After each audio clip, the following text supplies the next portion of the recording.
Good morning, students. Let's finish the reading of the chapter that is written by Marga Minko.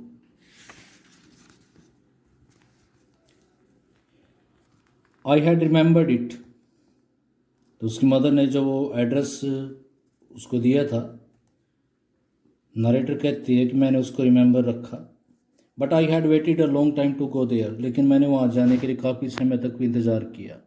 Initially after the liberation I was absolutely not interested. Liberation means होता freedom, initially means होता in the beginning. यानी आज़ादी के बाद शुरू में तो मैं बिल्कुल भी इंटरेस्टेड नहीं थी वहाँ पर जाने के लिए. ऑल दैट स्टोर्ड स्टफ, यानी वो भी जो स्टफ मीन्स होता थिंग्स बिलोंगिंग, जो उसकी मदर की जो बिलोंगिंग्स थी उनमें उसको कोई इंटरेस्ट नहीं था. And naturally I was also rather afraid of it. और स्वाभाविक तौर पर मुझे उनसे डर भी लगता था. Afraid of being confronted with things. और डर कैसा? डर इस चीज़ का कि मेरा दोबारा उन चीज़ों से सामना होगा that had belong to a connection that no longer existed. यानी वो मेरे एक ऐसे कनेक्शन के साथ संबंधित है जब इस दुनिया में नहीं है. मतलब वो चीज़ें उसकी मदर से बिलोंग करती है और उसकी मदर अब इस दुनिया में नहीं है, तो इसलिए भी उसको डर लगता था उस चीज़ों से. which were hidden away in cupboards and boxes and waiting in vain until they were put back in their place again. यानी जो छुपे पड़े हैं कहीं कबर्ड में, बॉक्सेस में और बेस्ट यूज़फुल वे में वेट कर रहे हैं, दोबारा फिर उनको वहीं पर उसी प्लेस पे रख दिया जाएगा. Which had endured all those years because they were things. और उन्होंने इतना समय इसलिए एंड्योर किया, इतनी बियर किया क्योंकि वो चीज़ें थी. But gradually everything became more normal again. लेकिन धीरे धीरे सारी चीज़ें नॉर्मल हो गई. Bread was getting to be a lighter colour. रोटी खाना कमाना बिल्कुल ईजी हो गया. There was a bed you could sleep in unthreatened. यानी अब आप आराम से सो सकते हैं without any danger. A room with a view you were more used to glancing at each day. And जैसे आप युद्ध से पहले किया करते थे, देखा करते थे, ऐसे ही नज़ारे आप देख सकते हैं. And one day I notice I was curious about all the possessions. और एक दिन अचानक देखा कि मैं जो वो चीज़ें और जो वो मेरी मदर की बिलोंगिंग्स थी, मैं उनके बारे में एक दिन क्यूरियस हो गई, ईगर हो गई. That must still be at that address, कि वो अब भी उसी एड्रेस पे होंगी. I wanted to see them, touch and remember. मैं उनको देखना चाहती थी, टच करना चाहती थी और याद करना चाहती थी. After my first visit in vain to Mrs Darling's house I decided try a second time. तो मेरी जो फर्स्ट विजिट थी मिसिज डॉर्लिंग के घर में, मैंने सेकेंड टाइम डिसाइड किया. Now a girl of about 15. अब एक लड़की जो 15 साल की थी लगभग, open the door to me. उसने दरवाज़ा खोला. I asked her if her mother was at home. ये उसकी सेकंड विजिट है.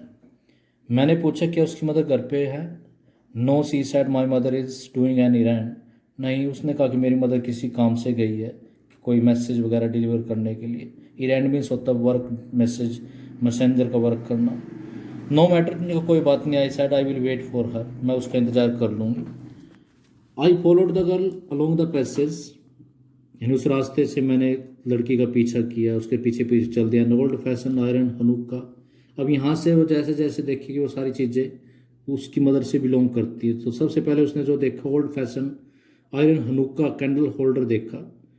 हनुक्का एक फेस्टिवल्स में light of festival feast of lights होता है, उसमें यूज़ किया जाने वाला कैंडल होल्डर होता है जिसपे कैंडल वगैरह को रखा जाता है. We never use it because it was much more cumbersome than a single candle stick. हम इसको कभी भी यूज़ नहीं किया करते क्योंकि बड़ा हैवी था rather than a candle stick के कंपैरिजन में. Will not you sit down asked the girl. उस लड़की ने पूछा कि आप बैठोगे नहीं. She held open the door of the living room. तो उसने लिविंग रूम का, ड्राइंग रूम का जो दरवाज़ा खोला. And I went inside past her. तो मैं उसके पास से गुजर के अंदर चली गई. I stop horrified. मैं वहाँ पर थोड़ा सा भयभीत होकर रुक गई. I was in a room I knew and did not no. यानी मैं एक ऐसे कमरे में थी जिसको मैं जानती भी थी और नहीं भी जानती. मतलब वो जो प्लेस है उसको तो वो नहीं जानती थी, लेकिन उसके अंदर, उस रूम के अंदर जो चीज़ें थी, जो बिलोंगिंग थी, उनको वो सभी को जानती थी. I found myself in the midst of things I did not want to see again. तो मैंने अपने आप को दोबारा फिर उन चीज़ों के बीच में देखा जिनको मैं देखना नहीं चाहती थी. But which oppressed me in the strange atmosphere. लेकिन जब मैंने उनको अजीब से एटमॉस्फेयर में देखा तो उससे मुझे बड़ा दुख हुआ, ट्रबल्ड हुआ। और because of the tasteless way everything was arranged, और उस तरीके से मैं बड़ा दुख हुआ कि उनको बड़े टेस्टलेस वे में अरेंज किया हुआ था, रखा हुआ था। Because of the ugly furniture of the muggy smell that hung there, यानी वहाँ पर जो फर्नीचर था वो बिल्कुल अगली था, डर्टी था, और जो स्मेल थी वो बिल्कुल डैम्प और मॉइस्ट आती थी। I do not know but I scarcely dare to look around me, मैं नहीं जानती लेकिन बड़ी मुश्किल से मैंने चारों तरफ देखने का साहस किया। The girl moved a chair, लड़की ने एक चेयर को मूव किया। आई सैट डाउन, मैं उस पर बैठ के stare at the wooden table cloth, और उस टेबल क्लॉथ, वुलन का जो टेबल क्लॉथ था उस पर देखा। आई रब्ड इट, मैंने उसको थोड़ा सा रब करके देखा। My fingers grew warm from rubbing, जैसे उसने उसको रब किया उसकी जो फिंगर वार्म होगी। आई followed the lines of the pattern, तो वहाँ पर उस वुलन टेबल क्लॉथ का जो पैटर्न था उस पर मैंने लाइन्स को फॉलो किया। Somewhere on the edge there should be a burn mark that had never been repaired, तो उसने सोचा कि वहाँ पर कोई ना कोई एक बर्न मार्क जरूर होगा जिसको रिपेयर नहीं किया गया था, क्योंकि वो जानती थी। My mother's will be back soon said the girl, लड़की ने कहा कि मेरी मदद जल्दी वापस आ जाएगी। I have already made tea for her, मैंने उसके लिए चाय बना दी है। Will you have a cup, क्या आप भी एक चाय का कप लोगे? थैंक यू, उसने धन्यवाद बोल दिया। आई लुकड अप, मैंने ऊपर देखा। The girl put cups ready on the tea table, लड़की ने टी टेबल के ऊपर कप्स रख दिए। She had a broad back just like her mother, तो उसकी भी जो बैग थी ब्रॉड थी मदर की तरह। She poured tea from a white pot, उसने एक वाइट कैटल से चाय डाल ली। And it had was a gold border on the lid, और उसके लिड पर गोल्ड का बॉर्डर था। आई रिमेंबर, मुझे याद है। She open a box and took some spoons out, उसने एक बॉक्स खोला, उसमें से चम्मच बाहर निकाले। तो यहाँ पर जितनी भी ये चीज़ें आपके सामने बताई जा रही है, उसने कैटल खोल ली, ये किया वो किया, कप वगैरह, ये सभी उसकी मदर की बिलोंगिंग्स है जो वो औरत यूज़ कर रही थी, उसकी बेटी यूज़ कर रही थी। That is a nice box, यानी बड़ा अच्छा बॉक्स है। आई हेard माई ओन वॉइस, मैंने अपनी आवाज़ सुनी। It was a strange voice, बड़ी स्ट्रेंज थी। एज दो each sound was different in this room, क्योंकि वहाँ पर उस रूम में प्रत्येक जो वॉइस थी डिफरेंट थी। Oh you know about them, she had turned round and brought me my T,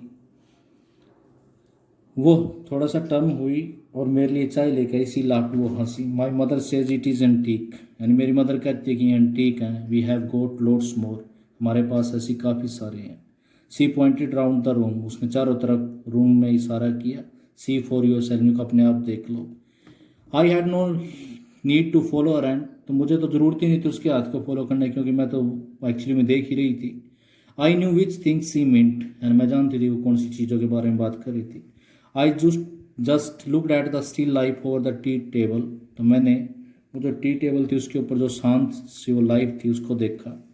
as a child I had always fancy the apple on the pewter plate, यानी जब मैं छोटी सी बच्ची हुआ करती थी उस समय मैंने कल्पना की थी प्यूटर प्लेट में एप्पल रखे हुए, मतलब जो प्यूटर की प्लेट थी, जिंक की जो प्लेट थी, उनमें वो सेब रखा करते थे, एप्पल रखा करते थे। We use it for everything, she said, उसने कहा कि हम इसको प्रत्येक सभी चीज़ों के लिए यूज़ करते हैं। Once we even ate off the plates hanging there on the wall, तो वो कहते हैं कि तो दीवार पे जो वो वहाँ पर प्लेट टंगी हुई है, हमने एक बार उनसे खाना भी खाया। I wanted to so much, यानी मैं ऐसी ऐसी चीज़ें मुझे बहुत ज़रूरत है।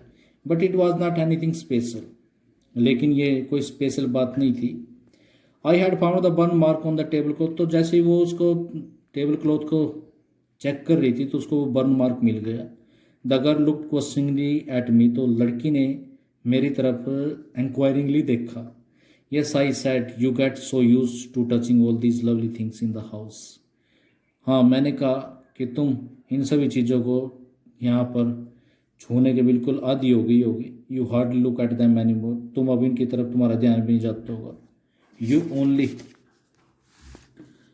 Notice when something is missing, तुम तो उसी समय इसको ध्यान में आता होगा तुम्हारे जब कुछ कोई चीज़ मिस होती होगी। Because it has to be repaired और because you have lent it, यानी या जब आपने इसको रिपेयर करना हो तब आपको पता चलेगा उसके बारे में, या किसी को देना हो तब पता चलेगा। For example, again I hear the unnatural sound of my voice, तो दोबारा फिर मैंने अपनी वॉइस की अननेचुरल साउंड सुनाई दी। एंड आई वेंट ऑन, और मैं बोलते रहा। I remember my mother once asked me, मैंने याद किया कि मेरी मदर ने एक बार बोला था, if I would help her polish the silver, कि क्या मैं उनकी मदद कर सकती हूँ सिल्वर को पॉलिश करने में। It was a very long time एगो, काफ़ी समय पहले की बात है। And I was probably board that day, और शायद उस दिन मैं बोर हो गई हूँ, या perhaps I had to stay at home, या मुझे घर पे रहना हो, बिकॉज आई वॉज इल, क्योंकि मैं बीमार थी, ऐसा हो सकता है। As she had never asked me before, क्योंकि उन्होंने पहले मेरे से कभी नहीं पूछा था। I asked her with silver cement, और मैंने पूछा कि किन सिल्वर के ऊपर पॉलिश करनी है। सी रिप्लाइड सरप्राइज, तो उन्होंने हैरान होकर जवाब दिया that it was the spoons forks knifes, and ये जो स्पून है, फोर्क है, नाइफ्स हैं, ये सभी सिल्वर के हैं। And that was the strange thing I did not know the cutlery we ate off every day was silver. तो ये बड़ी अजीब बात थी मेरे लिए कि जिस कटलरी से हम हर रोज़ खाना खाते थे वो सिल्वर के बने हुए थे। द गर्ल लाफ्ड अगेन, वो लड़की दोबारा फिर हंसी। I bet you do not know it is either. I looked intently at her, यानी मैं शर्त लगाती तुम्हें भी पता नहीं है। मैंने उसकी तरफ बड़े क्लोजली देखा। What we eat with, she asked, उसने पूछा कि हम क्या खाते हैं। वेल डू यू नो, क्या तुम जानते हो। सी एजिटेटेड, वो थोड़ा सा हिचकिचाई। She walk to the sideboard की तरफ गई and wanted to open a drawer, और एक ड्रॉर खोलना चाहती थी। आई विल लुक, मैं देखती हूँ। इट इज़ इन हेयर, ये यहाँ पर रखे हैं। आई जम्प्ड अप, तो उसी समय अचानक वो थोड़ा सा सरप्राइजिंग वे में नारेटर उठती है। I was forgetting the time, यानी मैं समय भूल गई थी। I must catch my train, मुझे अपनी ट्रेन पकड़नी है। She had a hand on the drawer, उसने अभी अपना हाथ ड्रॉर पे लगाया हुआ था। Don't you want to wait for my mother, कि क्या तुम मेरी मदर का इंतज़ार नहीं करना चाहते। नो आई मस्ट गो, नहीं मुझे जाना चाहिए। I walk to the door, मैं दरवाजे की तरफ गई। The girl pulled the door open, उस लड़की ने डोर को खोला। I can find my own way, मैं अपना दरवाज़ा खुद, अपना रास्ता खुद ढूंढ सकते हैं। As I walk down the passage, जैसे मैं उस रास्ते से गुजरी, I hear the jingling of spoons and forks, तो मैंने वो जो स्पून्स थे, जो फोक्स थे, वो जो कटलरी की आवाज़ आ रही थी, वो मैंने सुनी। At the corner of the road I looked up at the name plate, तो जैसे ही मैं रोड के कॉर्नर पर पहुंची, वहाँ पर मैंने नेम प्लेट को देखा। मार्कोनी स्ट्रीट, इट साइड उस पर लिखा हुआ था Marconi street. I had been at number 46, मैं नंबर 46 पे थी। The address was correct, address बिल्कुल एकदम सही। But now I did not want to remember it any more, लेकिन अब उसने डिसाइड कर लिया कि मैं इसको याद नहीं रखना चाहती। I would not go back there because the object that are linked in your memory with the familiar life of former time instantly lose their value when severed from them. You see them again in the strange surroundings. तो मैं वापस उन object के पास नहीं जाना चाहती जो आपकी उस मेमोरी से जुड़े हों, जो पास्ट के टाइम के बारे में याद दिलाती हों, और उनकी वैल्यू उस समय खो जाती हैं जब आप उनको एक ऐसी स्ट्रेंज सराउंडिंग में देखते हैं जहाँ पर उनको अच्छे से ट्रीट नहीं किया जाता। And what should I have done with them in a small rented room where the shreds of blackout paper still hung along the windows? और साथ में उसने ये भी कहा कि मैं अब उनका करूँगा क्या उस स्मॉल रूम में, एक रेंटेड से रूम में, किराए के घर में मैं रहती हूँ, और वहाँ पर उसकी दीवारों पर ब्लैकआउट पेपर के, बिल्कुल काले हुए पेपर के पीसीज लगे हुए हैं। No more than a handful of cutlery fitted in the narrow table door, और वहाँ पर जो जिस घर में वो रहती है, वहाँ पर जो ड्रॉर है, नैरो सा ड्रॉर है, उसमें फ्यू कटलरी की ज़रूरत है। तो I resolve to forget the address, तो मैंने डिसाइड किया कि मैं इस एड्रेस को भूलना ही पसंद करूँगी।